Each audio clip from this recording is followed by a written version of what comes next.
All right, y'all. Welcome back to the podcast. I hope you all have enjoyed all of these episodes this January 2026. And I am back for the last episode of the month. And I have titled this episode, I am looking at my phone here. I'm going to show you all on the video version.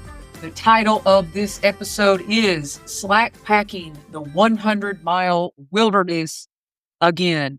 That's right, folks. I've got plans this summer, 2026, to slack pack the 100-mile wilderness and summit Katahdin. But before we get into that, I've basically got 6 talking points that I want to go over with you guys before I get to how I'm going to hike the 100-mile wilderness and why I decided to do that. So, 6 talking points. Number 1, how my hiking style has evolved. Number 2, my sweet spot for miles when it comes to daily mileage. Number 3, I will backpack when necessary, but really it's not my favorite thing to do.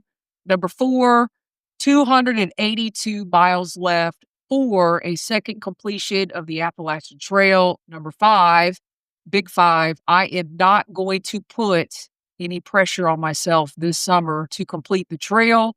And then number 6 is how I am going to be slack packing the 100-mile wilderness this summer. I alluded earlier that I will be going with a guiding company, and I'll get into that toward the end of the episode. But first things first, I have really noticed, this is my point number 1, that my hiking style has evolved over the years, especially since we purchased the van back in, I believe it was the spring of 2019. So I've always loved to slack pack and day hike, and I've been backpacking many, many, many times, but backpacking is not my preferred method of hiking. I love where we can go different places in the van. We can find campgrounds. We can base camp. I can do day hikes. And when it comes to the Appalachian Trail, it is so accessible that if you can hike the mileage in between each trailhead, sometimes it's shorter mileage. Sometimes it hits that sweet spot where I'm going to get into in point number 2, but it allows you to go out, have a good hike. I'm specifically speaking of the AT at this point, get dropped off at the trailhead, get picked up at another trailhead. And there are books out there about this. I have almost been to every trailhead you can think of along the Appalachian Trail. And honestly, that's my preferred method of hiking. If I had to relabel myself, which I'm not going to put a label on myself, I already have a label as a section hiker, but I would almost say that I am more of a day hiker. Some people call it slack packing. It's only called slack packing on the Appalachian Trail, but my preferred method of hiking these days is day hiking the trail. Now, I do have trails that I know you have to backpack. Like, I still got in the back of my mind that I still have a date with the John Muir Trail. I know you have to backpack that trail. So when I go out there to do that, it will be backpacking. But just right now, January 2026, how my hiking has evolved, I prefer day hiking, and I'm going to do that as much as I can this summer, unless I need to go and spend a night or 2 out. But I mean, that'll be the most. So that is point number 1. Point number 2, my sweet spot for miles is about 13 miles. That is a good day for me on the trail. So anywhere between 10, 11, 12, 13 miles, you got good miles in the morning. You got time to have a great lunch on the trail. You've got good afternoon miles. And then that gives you time, or me time, to get back to the trailhead, get back to the van, get back to the campground, eat a good meal, and go right back at it again.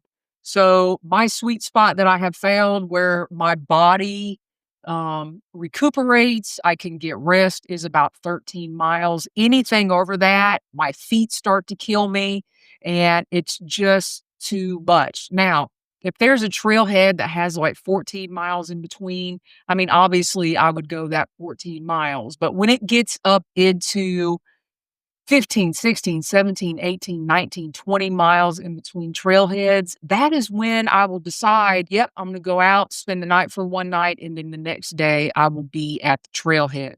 And then that keeps the pack weight down. You only need 1 or 2 nights of food, and you're not busting out of there with a full, complete pack. So, number 1, my hiking style has definitely changed. Number 2, my sweet spot for miles is about 13 miles. That's a good day on the trail. And then point number 3, I this is what I wrote down very specifically. I will backpack when necessary, but not preferred. I believe as I've gotten older and as I've gotten late 40s into my 50s, and again, going back to getting the van and how we travel and how we get around in the summer, I mean, backpacking is not necessary for the hiking that I like to do.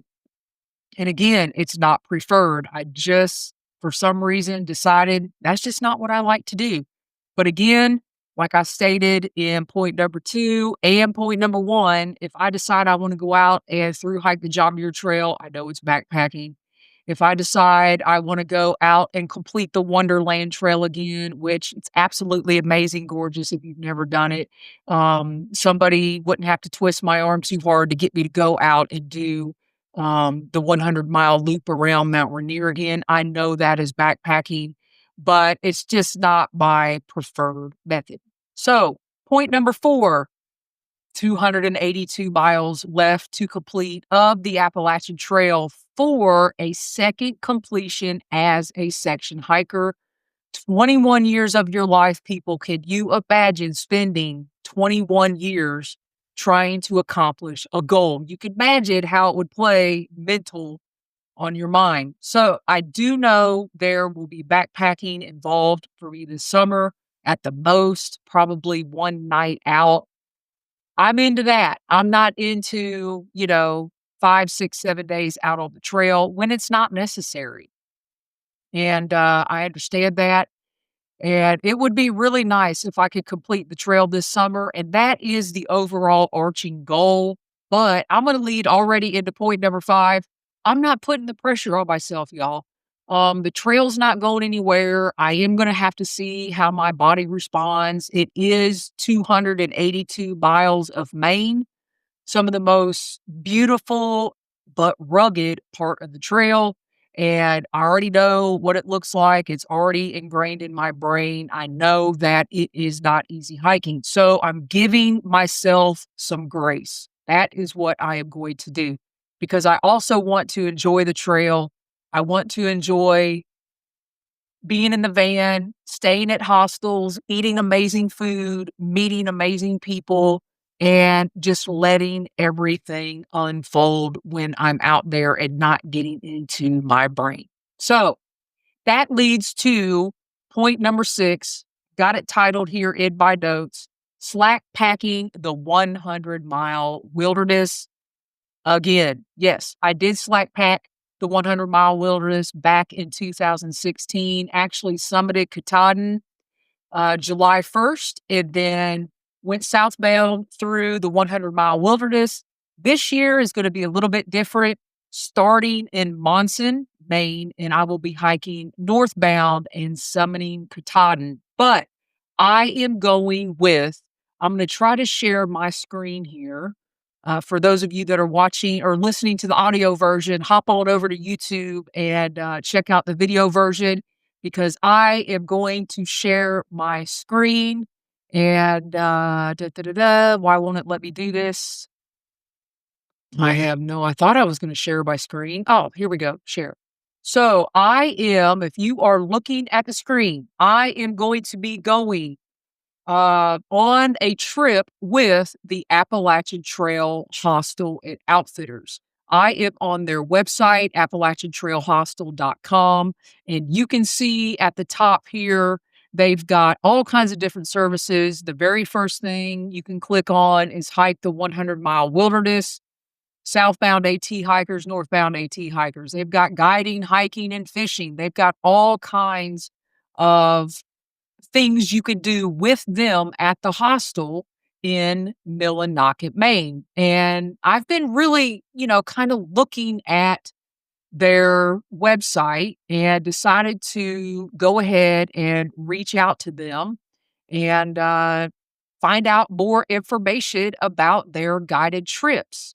So it is the Appalachian, let me make sure I get the name right here, the Appalachian Trail Hostel and Outfitters in Millinocket, Maine, but they also have an adventure company. And that adventure company is called the Katahdin Adventure Company. And I'm going to try to share that with you all for some reason. Here we go. I'm going to share that screen with you guys. So if you look on the screen, it says Katahdin Adventure Company, and I have it pulled up here, 100-mile wilderness and slack packing. And if you click on where it says trips, you can see I'm clicking on that particular drop down, and you click on 100-mile wilderness slack packing. It goes through, and you can see here, I am going on what they are calling the 10-day slack pack. It is a 10-day semi-guided slack pack, and I'm scrolling through here. It's got the dates out there. It's got the itinerary. I am going to be going, you can see two different dates there that they're going. I am going to be going July 19th through the 30th. So I'm throwing that out there. And then they do have a second trip, which is September the 10th through the 21st. So all of this information is out there. You can look at it. You can see what each of the hikes entail. And if you want to, you can even on the 11th day, you can go on a guided fly fishing tour and instruction. And then it gives you all the trip information and what's expected and your hiking pace and all the prices and what you need to do to book that trip. So I'm going to scroll back up to the top here. And I am going to go back to my main screen and stop sharing because I don't even know what that's going to look like. Y'all, I'm working on some new software and it could have gone wild there for just a second. But anyway, along with it is a semi-guided trip, meaning they take you to the trailhead. They pick you up at the end of the day. You do have to, I think you have to maintain a 1.5 to 2 mile per hour hiking pace, and you're slack packing. So if you start training and you get your life together, it would not be an issue. I have already put a down payment on that July trip, 19th through the 30th. And semi-guided means that they do have a guide with you that kind of stays back behind everybody. And I mean, pretty much stays out of the way and maintains that 1.5 to 2 mile an hour pace. So you know that you're on the right pace. You don't have to hike with anybody. I believe there are 10 or 12 people that have signed up for it. I have no idea who they are. I just decided for me, this is something that I wanted to do. You get accommodations at the hostel. That is part of the payment on the trip. And I don't want to have to worry about anything. I want to get up. I want to hike. I want to be picked up, go back to the hostel the next day. I don't want to have to worry about how to get to the trailhead. I just want to be taken there, dropped, hike, enjoy the hike, and know that somebody is going to pick me up. And Stephanie and I don't have to worry about all the navigation through the 100-mile wilderness and everything that comes along with that. So that trip, again, is going to be happening July 19th through the 30th. So potentially I could be summiting Katahdin somewhere around July 29th, July 30th. And potentially completing my second section hike of the Appalachian Trail or not. I'm going to try to get as many miles as I can before July 19th. And I'll even have time on the other side of summiting Katahdin. If I don't finish before I get there, I've got time on the back end. And again, I'm not putting pressure on myself. The only thing I do know I'm doing this summer is I am going through the 100-mile wilderness and I am summiting Katahdin, and everything else is icing on the cake. But the goal is we're going to try to make it happen. So there you have it, y'all. The final episode of January, kind of like a January series of episodes, and rounding out with letting you all know just a little bit about what I have planned and what I'm going to be doing this coming summer as far as hiking goes. Once again, I truly appreciate you all listening and staying on board for what is the 6th year of the Jester Section Hiker podcast. So thanks for listening. Be safe outside, everybody, and happy section hiking.